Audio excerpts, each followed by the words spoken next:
Hello, Husker fans. Welcome back to the Husker Big Red YouTube channel. And we're back here for another episode of the podcast. I'm Chris Peterson, and joining me as always is Danny Gillette. We're back here on a Monday, kind of morning, mid-afternoon, or mid-morning, I guess I would say.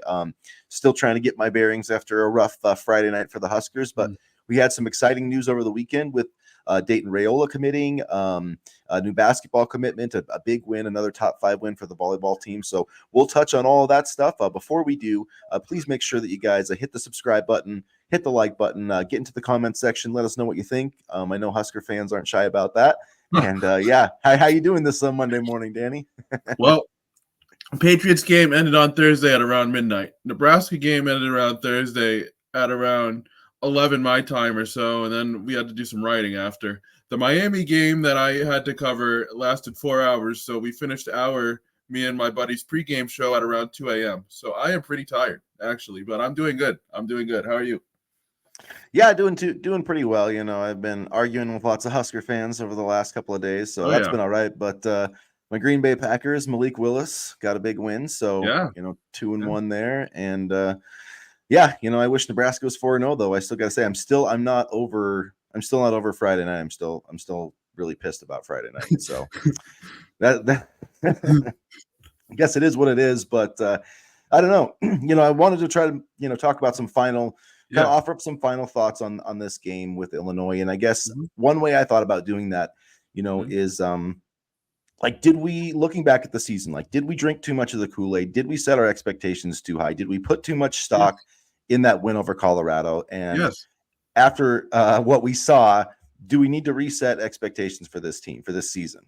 Yeah, I said at the beginning of the year, 8-4. I didn't maybe necessarily think about, an Illinois loss, but I said 8-4. I mean, I thought 10-2 was a little generous. Now, granted, I would have loved to, I would still love to go 10-2. There is a possibility, but I do think we kind of have to reset a little bit. I think, being ranked and all that was really cool, and I love being ranked. And I still do think when this team is firing on all cylinders, it can be a ranked team. But yeah, I think we set our expectations too high. This was an 8-4 team, in my opinion, and we're relying on a freshman quarterback. And granted, we have a lot of veterans and stuff like that on the defensive side of the football, but that needs to be figured out. So yeah, I think we did set our expectations way too high.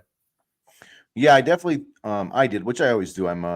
That's the thing, is I'm an optimist at heart, but then I'll turn the other way real quick. So that's just how I am, I guess. But but it's not. I know a lot of people think I'm being overly negative, but to me, I'm just pointing out the facts of what have happened so far in Matt Rule's tenure. And when I compare Matt Rule to Scott Frost, okay, I see a guy that's really great at the podium. Okay, I see a guy that's a great recruiter, but when I see the results on the field, things really have not changed that much. I mean, Matt Rule, what's his best? He beat a 7-6 Northwestern team last year, and then he beat Colorado, which, I mean, they're okay. I mean, they're not a bad team, but I mean, the 0-6. I mean, even Joel Klatt said that last Friday night looked a lot like the ones in the Scott Frost year, and you can't say that it doesn't, because missed kicks, turnovers, that offensive line. I mean, it just, the product on the field, I guess, to me, it doesn't look where it should at this point. And I know that people, want to say that I'm being overly negative about that, but I just feel like it's being factual. I feel like that Matt Rule should not be 8-8. Last year's team was better than a 5-7 team. So I guess just when are we going to hold Matt Rule responsible? I don't know if last year's team was better than a 5-7 team, especially when you look at they were better than Minnesota. I mean, that Minnesota, but look at game by game. Should they have won the Minnesota game? Yeah. Yes. Should they have won the Maryland game? Honestly, when you're first and goal with 2 minutes left, and it's tied, I mean, come on, you got to win that game 90% of the time. That Maryland team was better than them, though. I get what you're saying, but that Maryland team was better than them. I get what you're. Yeah, I mean, I won't disagree with that, but I mean, but when you're tied and you got 2 minutes left and you got the ball your own 5-yard line, like 90% of the time, you win that game. Yeah, they should have won the Wisconsin. I mean, they were up 14 on Wisconsin, 10. Should they have won that game? They intercepted the ball they had the ball at the 40 at the plus. They had the ball across midfield against Iowa with less than a minute left. Should they have won that game? Honestly, that Iowa defense, I'm going to say no there, because no, they shouldn't have. I get what you're saying, but I mean, but they were in a better position. Like and they had Trevor Purdy at quarterback, who couldn't even win the starting job at the school he transferred to. So no, they really shouldn't have won that game. But I mean, but still, if you're Iowa or Nebraska, I mean, and he did throw a 60-yard touchdown to Jalen Lloyd. I mean, I'm just saying in that same game. Like, He I'm did, just but saying, if you were in Iowa, I mean, the Iowa's quarterback was not good either. no, So, I he mean, I sucked. can't even remember who he was, but he was terrible. So I'm just saying, like, it's not, I understand what people are saying. And like the quarterback room, yeah, it was his fault. But people keep coming back. Like, one comment I've heard a lot is, well, it's not Matt Rule's fault that, the kicker missed a kick. And you're right. But whose job is it to have who's responsible for the Nebraska football roster? Whose job is it to get the kicker on the roster? Matt Rule's. So yes, he Yeah, is it's not actually like Tristan responsible for that. Alvano was a bad kicker coming out of high school. He was hitting like 60-yard field goals, and he was the best kicker in the state. You know what I mean? Like, Well, yeah, I mean, I'm not saying that, but I mean, at the end, no, but but I'm he's no had because he's there had was a 2 years factor in the playing. portal though to get. I mean, the last 2 years he could have went out and got a great kicker in the portal and didn't do it. So I mean, that's all I'm saying is like, yeah, it's sure the kid should have made the kick, but maybe they should have got a better kicker. Like, that's all I'm saying. Like, Matt Rule's responsible for the players on the roster, and how they perform is his responsibility. Yeah, that's fair. I mean, I don't know. It just seems really weird. You had Alvano, who I still think can be a great kicker, who was one of the best in the state. You had a And coach in Matt Rule maybe who's if he known to kicks turn on, around. well, I was just gonna say, But maybe if Alvano's there, maybe they win on Friday. I don't know. It's I just, don't know what the extent of his injury is. I'm wondering if it's bigger than we thought. Or maybe he has the yips. I don't know, but I do think, and I got a lot of heat for this on Saturday, but I don't. Are we monetized? I don't give a shit. I don't give a shit if I get a lot of heat. Ed Foley needs to be. I'm not saying fired. I'm not saying let go, whatever. But there needs to be a serious look at the special teams position, because there hasn't really been a ton of improvement in terms of field goal kicking in general. Like I don't know if it's a technique thing. I don't know if it's just a mental thing. The yips.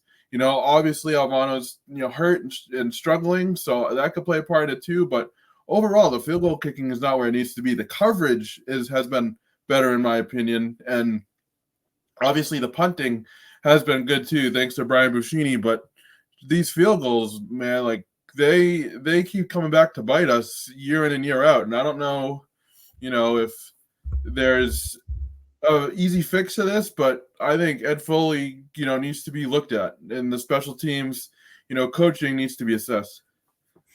yeah, I can agree with that. I mean, it's the same. Yeah, it's the same problems, and it's weird. It's just weird stuff. It's a lot of weird stuff, and I think Matt Rule has not been a great in-game coach at Nebraska. I don't think that that's unfair to say. I mean, I remember last year, when he was explaining his decision at Wisconsin not to go for a touchdown, and he was like, he mentioned like the fan criticism of the decision the week before, and to me that was a red flag. And I don't know, man. When I don't know if you've seen the picture, but there's a picture of Matt Rule on Friday night after the game, and like, I can't get it out of my head. It looks like Scott Frost walking off the field in 2021 against Michigan. Like, I I did see don't. that picture. I know which one you're talking And about exactly. Yeah. like, I'm not, and that's the thing is, like, everybody like thinks that I want, like, I wrote a whole article. I never mentioned anywhere that, like, I don't want Matt Rule fired. I don't think he should be fired, but I do think that he should be producing better results than he is right now.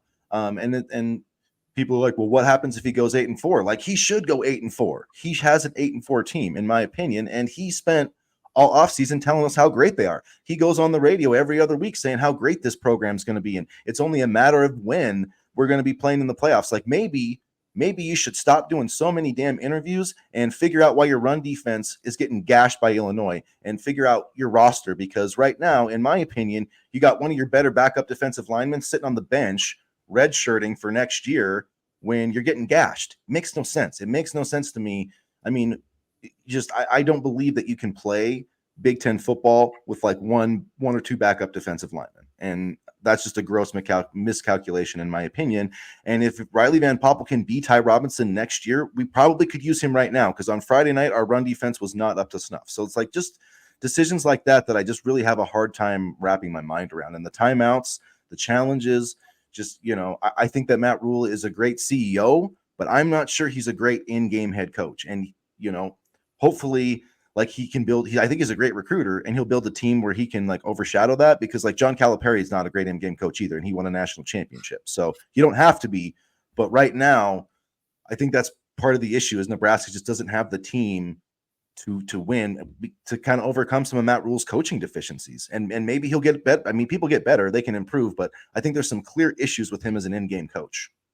I had heard that he wanted to change he changed the defensive scheme this year a little bit, according to a Mitch Sherman podcast. I don't know how accurate that is, because you never know what could be speculative and what could be fact. But as far as the in-game stuff, the challenge on Friday, the out of bounds one was very interesting to me, because he was clearly in, and I do think he struggles a lot at in-game adjustments, but I also think that the staff he's built around him can really hinder him sometimes. For me on Friday, I noticed a lot of issues at the wide receiver position in terms of not being aggressive, not jumping for the football, kind of running improper routes. I mean, granted, I believe it was Nair who had was it Nair or Banks who had the 2 touchdowns? I think it was Nair. Nair had 2, yeah. And, he did have the 2 touchdowns, but again, the receivers are still struggling to create separation and stuff like that. So I'm not saying to fire anybody, but there is a lot of tendencies that are kind of very glaring at this point. Yeah, it's definitely, I mean, I don't think that you don't even think or talk about with Matt Rule until after 3 seasons. Like, that's not what, I'm not saying that at all. Like, yeah, if he misses a bowl game this year and then next year, then yeah, I think you need to talk about it. Because honestly, if you had told me that we would be 3-1 right now, I'd be so happy. Yeah, I mean, it depends on the schedule too, but I want to see this team, take a tangible step of progress, and I just have not seen it yet. And the Colorado game, like, I don't know. I guess it's kind of, I mean, given the way Colorado's playing and the way that they're finishing fourth quarters, take notes, Nebraska, I think that could still be considered a big win. Yeah, I mean, it was a big win it was a big win. Like, I don't mean to demean that, but it's just frustrating to see, a lot of, and then it makes me think too, like, man, if Shedeur Sanders hadn't got hurt in that game, like maybe that fourth quarter would have got a little scarier, because I was worried. I actually breathed a huge sigh of relief when they brought in that backup quarterback, because I was like, man, I don't know if this, secondary can hold up, and you know what I mean? I feel like and then that's when the wheels started to fall off a little bit over these next couple of games, is that second half against Colorado. They started to show some leaks, and yeah, because there was 4 minutes left, and they ran the ball with that backup. But if Shadeur's out there and they score with 3 minutes left, and it's a 10-point game, and you got time, you're gonna have to recover an onside kick. And I was freaking out for a second. My heartbeat slowed down a lot once that backup quarterback went out there. So I gotta ask, and maybe maybe you don't know, why lack of touches for Emmett Johnson? I don't know. That's another question I had. Really don't understand that. He looks great one week and then not the next week. So yeah, I don't understand that either. And well, that's what I don't get. Yeah, I don't understand him not playing. I don't understand Ben Popple not playing. There's no explanation in the world unless he's just, his play has dropped off and Matt Rule doesn't want to say that. Okay, I understand that. Then I get it.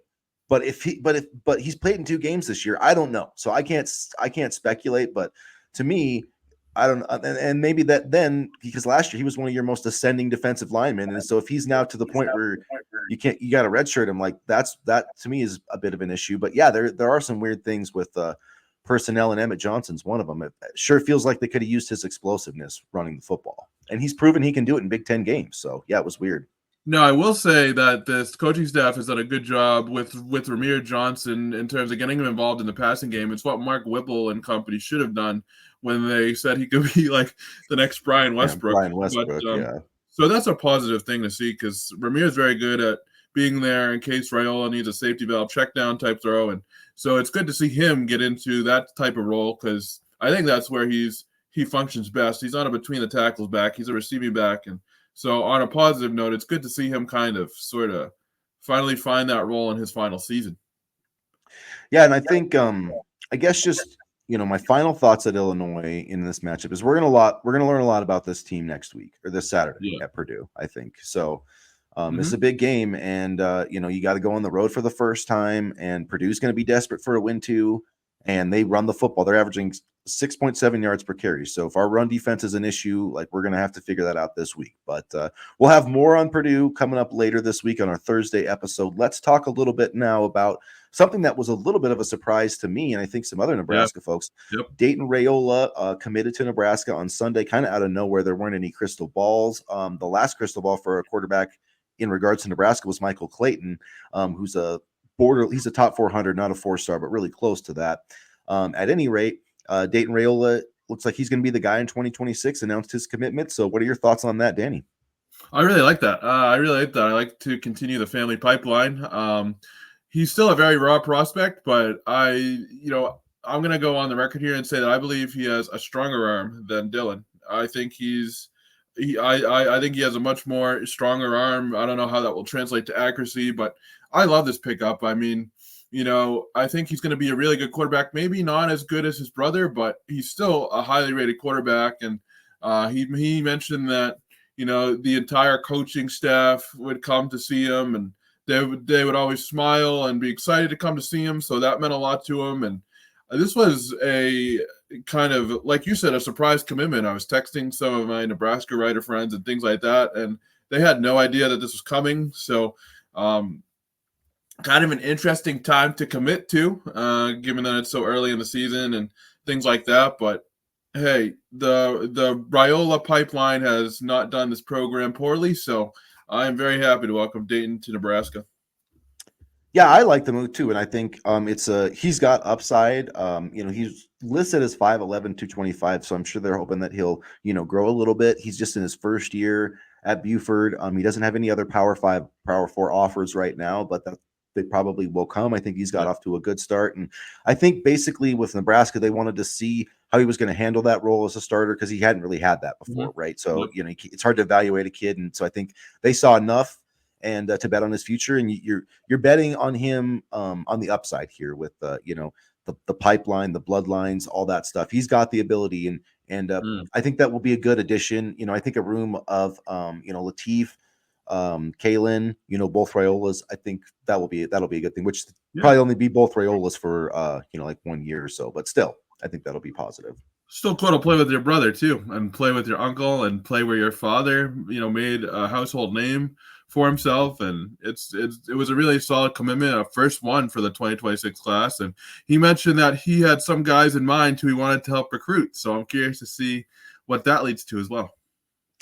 And Fred Hoiberg also getting some work done on the recruiting trail. And, people kind of tend to forget about basketball recruiting once football starts. Basketball does a lot of their stuff in the summer. But Quinton Ryes out of Phoenix, Arizona, 6'6", 185, ranked 106 in the 24/7 Sports Composite ranking. So composite 4-star. That's a big get for Nebraska. New Mexico, Boise State were some of the other schools interested. So not a ton of like heavy hitters, but a guy that really has a lot of upside.